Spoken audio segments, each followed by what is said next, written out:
L'ONG SOS Méditerranée parle d'une attaque sans précédent. Dimanche dernier, l'Ocean Viking, l'un de ses bateaux, a été visé par des tirs de garde-côte libyens. Il se trouvait dans les eaux internationales au nord de la Libye et se dirigeait vers les côtes italiennes. Le bateau réalisait à ce moment-là une opération de sauvetage.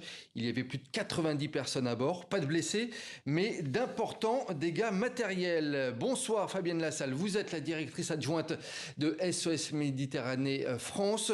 Vous dénoncez une attaque délibérée des gardes-côtes libyens. Vous dites ils ont cherché à tuer. Est-ce que vous pouvez nous redire précisément ce qu'il s'est passé ce dimanche?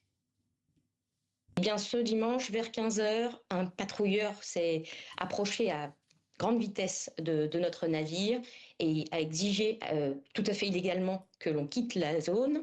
Et sans ultimatum et sans sommation, ils se sont mis à tirer pendant près de 20 minutes des centaines de balles en tirant à hauteur d'homme. Vous voyez les images des impacts partout sur le navire. On a cherché à tuer des humanitaires et on a cherché à détruire les capacités de sauvetage puisque nos canaux de sauvetage ont été tous endommagés. Vous le confirmez, il n'y a pas eu de blessés, hein, comme je le disais à l'instant.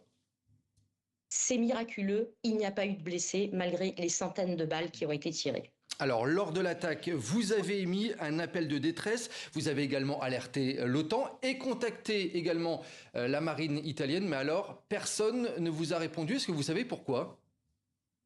Personne ne nous a répondu et c'est bien pour ça que nous demandons aussi là-dessus une enquête de pourquoi, alors qu'on a contacté l'OTAN, on a contacté Frontex, on a contacté les autorités maritimes italiennes, il n'y a pas eu de réponse à cet appel de détresse qui a été lancé. Et justement, concernant votre demande d'enquête complète sur cet incident, vous avez eu des retours depuis? Est-ce qu'on vous a entendu?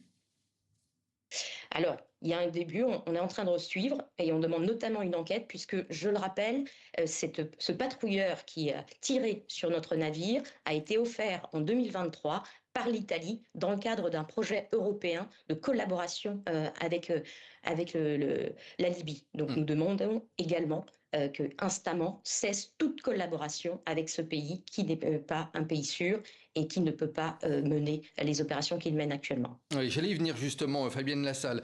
Un petit rappel pour nos téléspectateurs. Depuis 2017, l'Union européenne soutient financièrement la Libye pour lutter contre les flux migratoires. Et le patrouilleur, donc vous le disiez, à l'origine de l'attaque avait été offert par l'Italie. Dans le cadre de ce programme, vous pointez du doigt justement ce soutien des États européens au service libyen des gardes-côtes. C'est bien cela?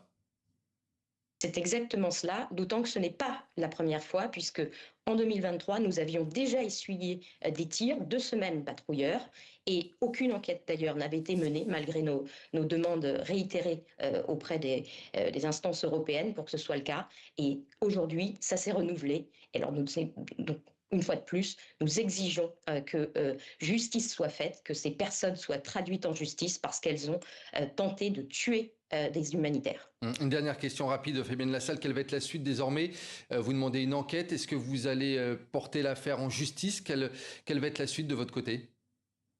Nous y travaillons effectivement et à l'heure où je vous parle, nos collègues n'ont toujours pas pu débarquer.